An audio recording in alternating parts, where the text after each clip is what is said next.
On the line in the house, as we say. We're talking about sales school and teaching you about how to increase your sales. Now, increasing your sales is solving more problems and helping more people. So it's not really sales, that's just how we mathematically do it. But what it is, it's helping people. How many people are you helping? How many problems are you solving? And how are we helping people to have a better life? That's really the foundation's mission and purpose, and that's your purpose. Zig Ziglar said it best. The only way you get what you want out of life is to help other people get what they want out of life. So we're going to bring Kurt on and take it away. Kurt, if you're ready to go, we're going to be back into our sales school.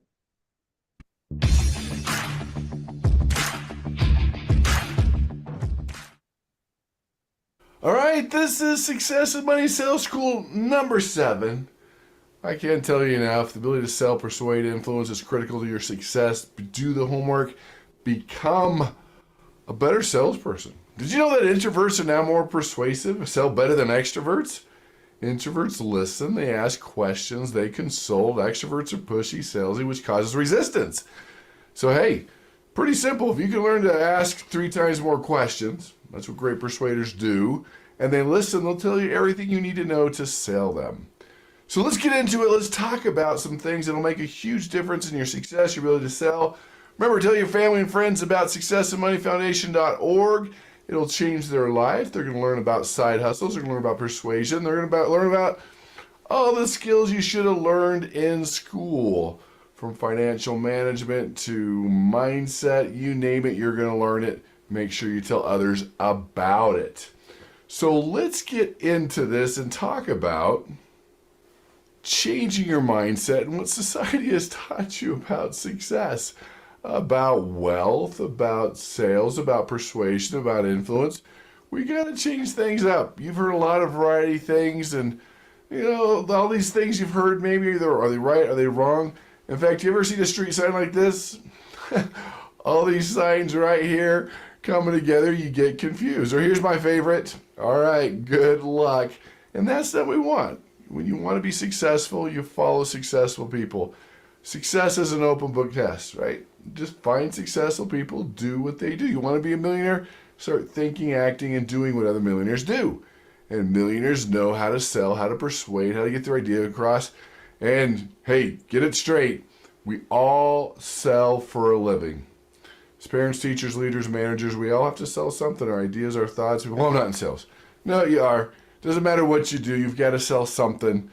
Even if you were in customer service, you'd be selling something. Sales, whatever it is, this is a critical life skill. So let's talk about one of the biggest eye-openers I've ever seen is the 95%. Subconscious triggers. Off the charts. I've spent the last over 20 years studying persuasion, influence, and sales, and multiple studies show that up to 95% of persuasion, influence, sales involves a subconscious trigger.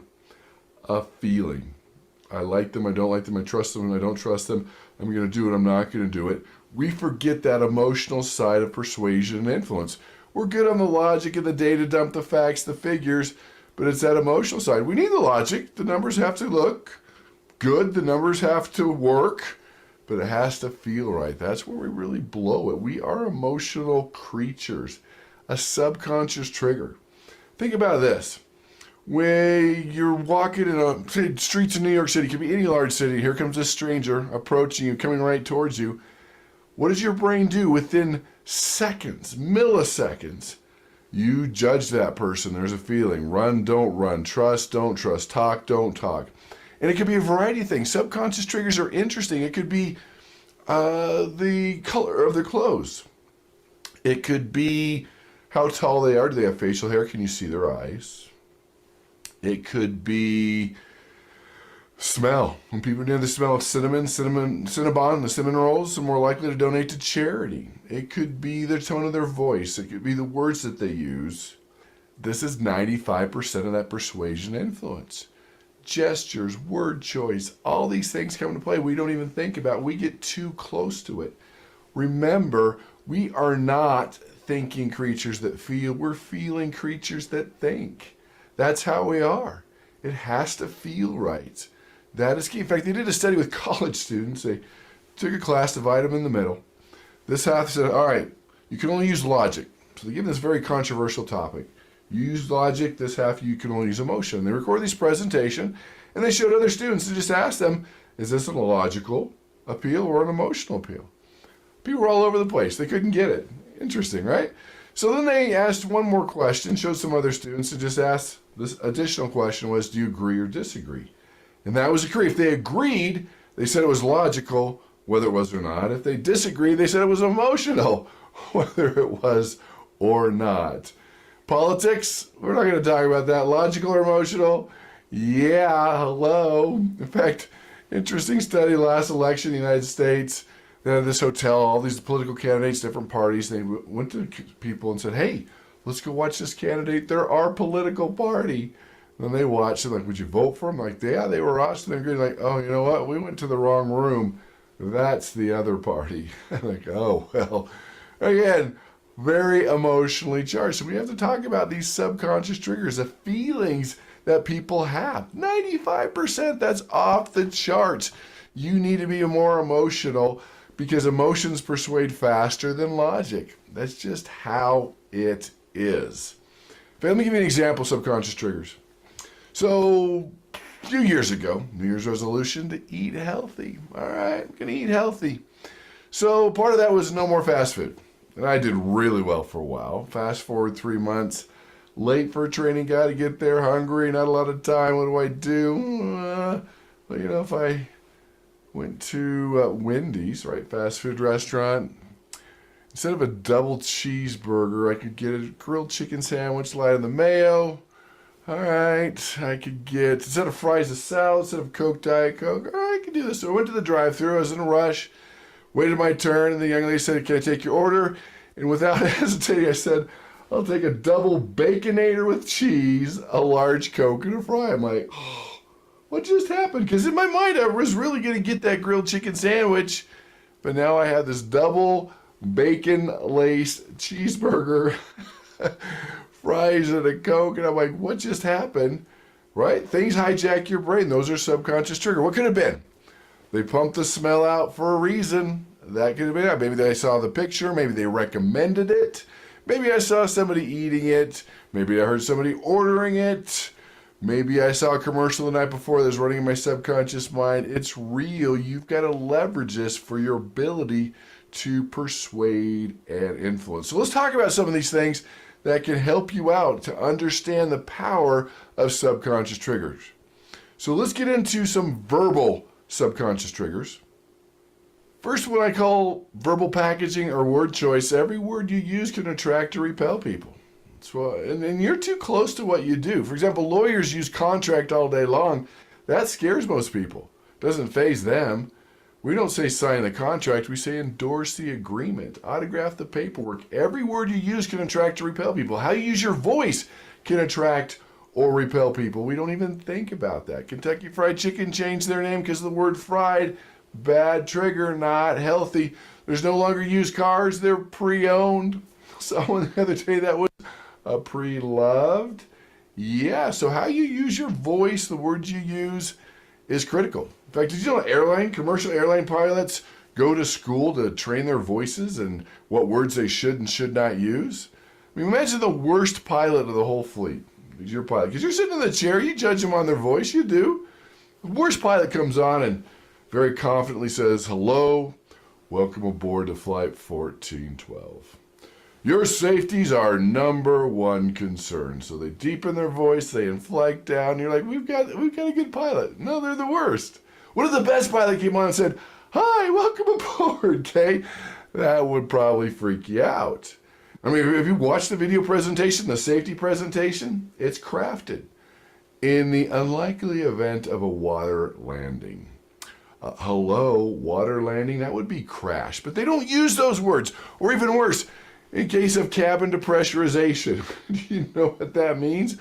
There's a hole in the plane. You've lost the flight attendants, but you know, cabin depressurization. They don't clean the plane, they refresh it. The plane's not laid, it's delayed. There's no bathrooms, there's lavatories. They don't lose your luggage, they misplace it, right? It makes a difference. And so you have to look at your sales presentation and craft every word, because words you could using could repel people. Even the word sales.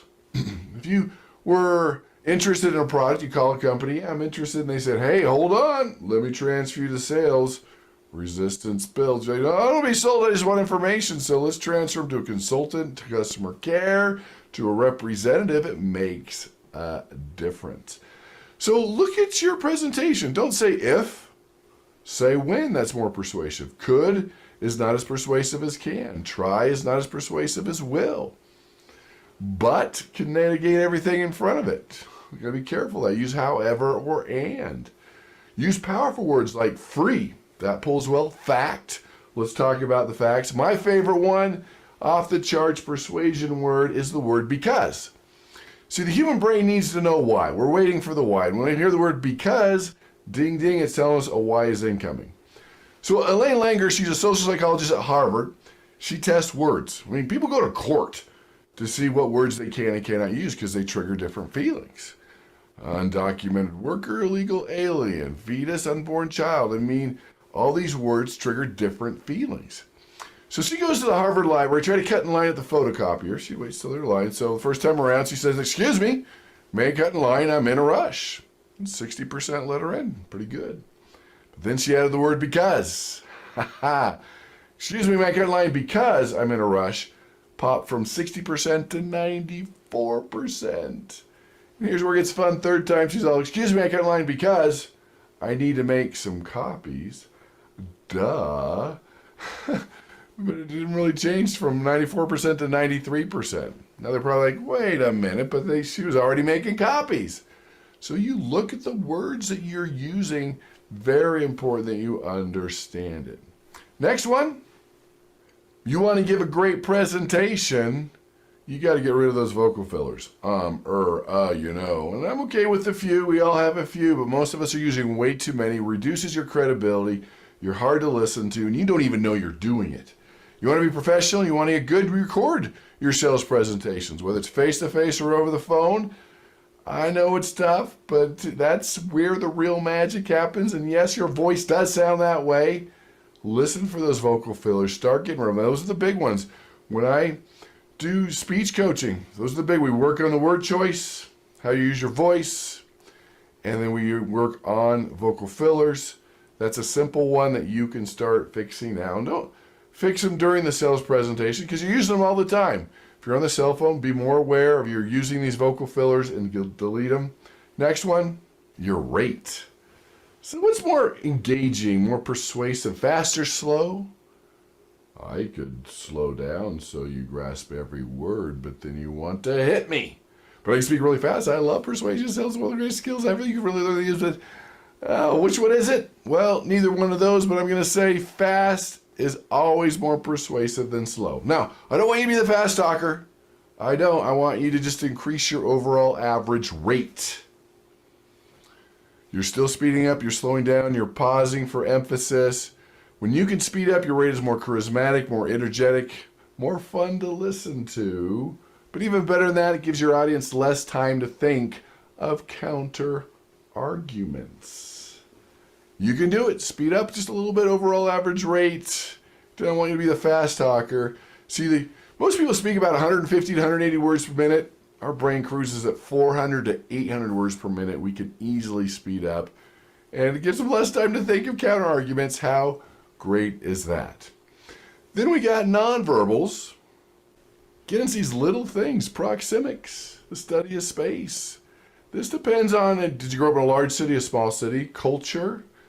But your spatial relationships can make people feel comfortable or uncomfortable. It's interesting, South Americans like about 16 inches, North Americans like 24, Germans like 28, Middle East, they want to feel your breath. It's just different. No right or wrong, just different. You know, if a South American's talking to a North American, you can see the North American back it up, trying to get some space. So be aware of the space around you. Many of you have a dad, maybe a grandpa that has their favorite chair. Everyone knows it's their chair, but then someone comes over and sits in that chair. You just feel the uncomfortableness in the room. That's what they're saying. Touching something on someone's desk, standing too close, sitting, the way you sit. Maybe you want to sit on a slight angle, especially male to male, that's less confrontational. Be careful. It's something that's real that can help or hurt your ability to sell. Another one, Smell? Really? Yeah, your olfactory system's in the center of your brain instant feeling. When you smell a perfume or cologne of an old boyfriend or girlfriend, is that good or bad? The answer is depends on the breakup. It could be good or bad.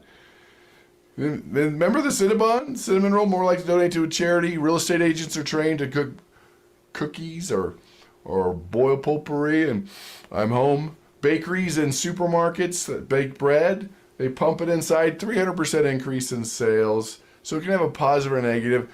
Perfume, cologne, most people say you're wearing too much, so be careful of that. Popcorn triggers is different than burnt popcorn. So there's different things, but smell is real. We don't even think about it. Another one? Colors. If I put all the colors up on a wall, which one would you see first? Yellow. A lot of fire trucks are becoming yellow. That's what you see first.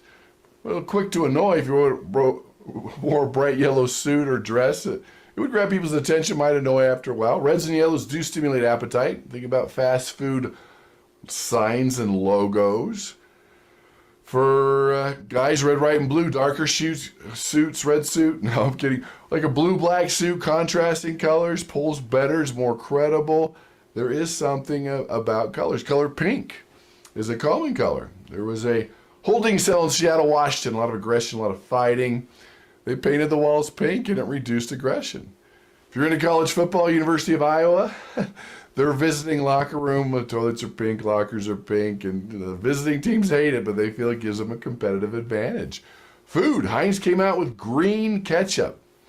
That feeling you're feeling right here, that's a subconscious trigger. You're like, ooh, black pills are rated stronger than white pills. Blue pills are for sleeping, reds or pills are for stimulants. The gallon of milk, if you take the plastic and the gallon of milk yellow, it lasts 3 days longer, but nobody buys yellow milk. Both Coke and Pepsi have tried clear colas. It does not work. When margarine first came out, it was white. Ew, no. So colors trigger different things that we need to be aware of. So focus on emotion and logic. And you still need the logic, but you're using way too much, and you need to go understand how important this is. So let me do a case study here. Coke versus Pepsi. This is really important to understand because you have to really understand how do you trigger those emotions. So I can say emotion versus logic. I can say feature versus benefit. And you've got to say to yourself, which means.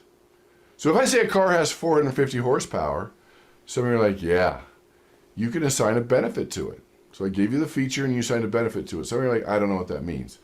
Don't make the mistake in sales that they're going to know what the benefit is. You have to let them know the benefit. Don't assume, because a lot of people throw persuasion darts, these sales darts. You should do because of this.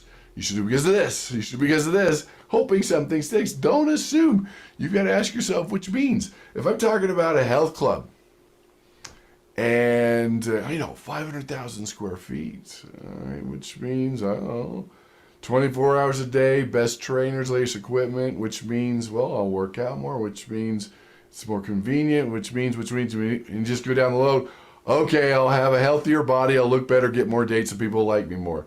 And I'll look better at the beach. I mean, you got to get to the core reason people are doing things. So let's look at this Coke and Pepsi thing. So let's get the history here. So in the 70s, Coke could have bought Pepsi. Pepsi was nothing. I mean, really. They didn't. In the 80s, Coke was spending 10 times more money in marketing than Pepsi, but Pepsi was gaining market share. Now, in business, that's not a good formula, so Coke's freaking out. Like, wait a minute. We're losing market share? We're the big boys. We're spending 10 times more in marketing. And what Pepsi was doing was the Pepsi Challenge.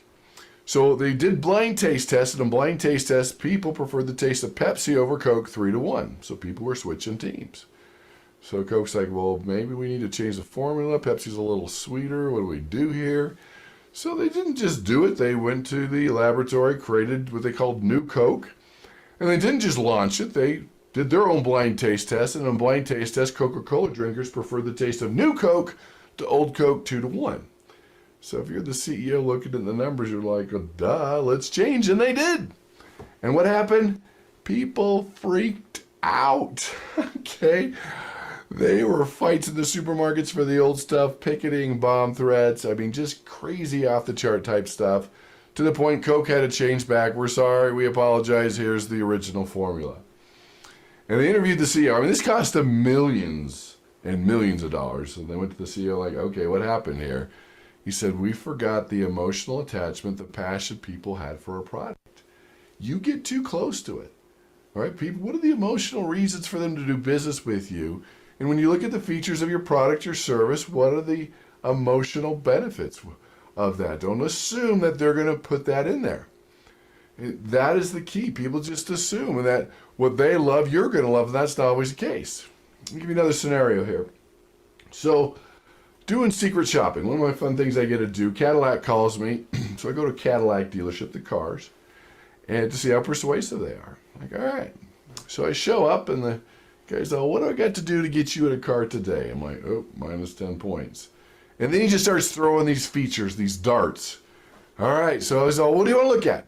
Escalades. Let's look at the SUVs. All right. Grabs a key fob and start walking out, and he starts it from 50 feet away. Well, I can turn the key. What's the benefit? Which means, on a hot day, on a cold day, you can warm it up, you can cool it down. Hits another thing on the key fob, the back tailgate lifts up. I'm like, I can lift it up.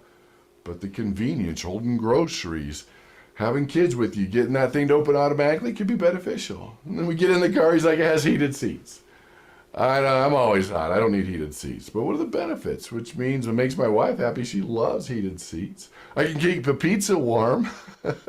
Right? This thing even had air conditioning seats. I never got used to it blowing wind through my pants. But a heated seat. The best benefit of a heated seat when you're a kid sitting in the front on a summer day and they're not looking, you hit the heated seat, right? You hit the little button. Best practical joke ever. He's like, oh, satellite radio, 150 stations. And he was so excited about that. But with this data dump, this dart throwing, now he's giving me objection. I will never use satellite radio. I'm a personal development guy. I'm listening on books on audios and podcasts. I will never use this. So I'm thinking, how do I get rid of it? Will there be a hole in my console? Do I have to pay extra? Is it going to be a pain? Do I have to have this service?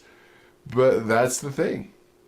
And then he's like, oh, there's a camera for when you back up. Okay, I still look over my shoulder, which means protecting your children, right? SUV, backing up, kids, running over bikes. There's a lot of benefits to that.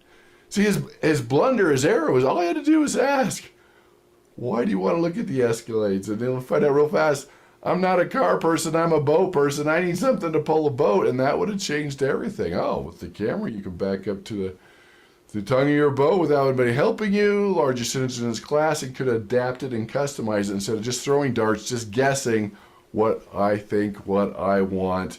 Use the emotional side. Remember we talked about earlier in Sam's sales school is what? Stories is the quickest, easiest, bestest way to trigger those emotions. That's why it's so critical. So don't just vomit the features. Find the benefits, find the emotional reasons for them to do it. So let's talk about that homework. Feature versus benefit. So look at your product, your service, what you're doing. List all the features and come up with those benefits. Which means dig deep. What is that? Why are they really doing? What are the emotional reasons to do it? What problems you're solving? Remember, as Tom says, the bigger the problem that you solve, the more money that you can charge. So what does that pay in the problem? Which means, what is the benefit? What is the emotional reason for doing that? And create a list. Don't assume that they know, because a lot of them don't. You're doing it every day. You're too close to it. Get in there. Don't throw those darts hoping they stick. Really find out what they want. Features, which will give you the benefit. You think about flying on an airplane. The features are lame. Oh yeah, you get to wait at the airport. You get to go through security. You're not going to have any leg room. They're not going to give you any food. No pillows. They're going to charge you extra for luggage. The features of flying, why would I ever fly? No leg room. Sit in the same place for 3-4 hours. Not good. Why do you want to sit 4 hours? Which means a vacation, sand between your toes, seeing loved ones. That's why you fly. Make money in business. You don't fly because of the leg room and the features. You fly because of the benefits. Remember that. Do your homework. Become better at sales. Trigger those emotions. become a better influencer, a better negotiator, a better salesperson. Tell other people about the Success and Money Foundation. Do it. You get compensated for that. You could treat that like a business, and they're going to like you more for sharing the skills they should have learned in school. Do it, master it, and go out and make the world a better place. Again, thanks so much, Kurt, for being part of our world. I've known Kurt for decades, and he's, just a great thank you to him. When we were creating the foundation, we had so much digital material, and he's been so awesome helping us to digitize all this wonderful classes, books, PDFs, and everything else. And so I'm grateful for him and grateful for what he's teaching you, because the one thing you have to do is you have to learn how to make more money. And you need to learn how to persuade. And the person you have to persuade first and the most is that person in the mirror. You are the tip of the sword. You're the one that's going to make it happen. If it's going to happen, it's up to you. And so that's why you need to persuade yourself. And remember, this is not about you. This is not about you. This is about helping other people. And you're just the mouthpiece. You're just the advocate. You're just the person that's helping them to get where they need to go. So thanks, Kurt. We're going to say goodbye to our friends from around the world. We're going to be right back. We got a couple other fun things that we're going to